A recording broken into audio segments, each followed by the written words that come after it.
الحمد لله رب العالمين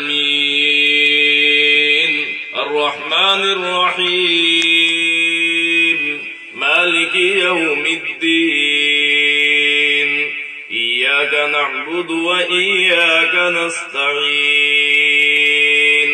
اهدنا الصراط المستقيم صراط الذين أنعمت عليهم غير المغضوب عليهم ولا الضالين. لا أقسم بيوم القيامة ولا أقسم بالنفس اللوامة أيحسب الإنسان أن لن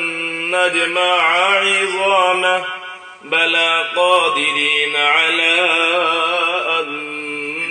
نسوي بنانه بل يريد الإنسان ليفجر أمامه يسأل أيان يوم القيامة فإذا برق البصر وخسف القمر وجمع الشمس والقمر يقول الإنسان يومئذ أين المفر كلا لا وزر إلى ربك يومئذ المستقر ينبأ الإنسان يومئذ بما قدم وأخر بل الإنسان على نفسه بصيرة ولو ألقى معاذيره لا تحرك به لسانك لتعجل به إن علينا جمعه وقرآنه فإذا قرأناه فاتبع قرآنه ثم إن علينا بيانه كلا بل تحبون العاجلة وتذرون الآخرة وجوه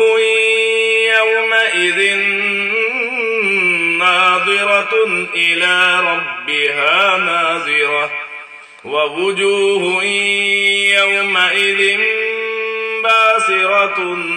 تظن أن يفعل بها فاقرة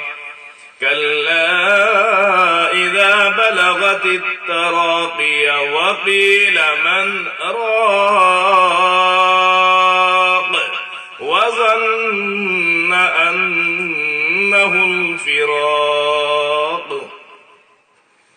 والتفت الساق بالساق إلى ربك يومئذ المساق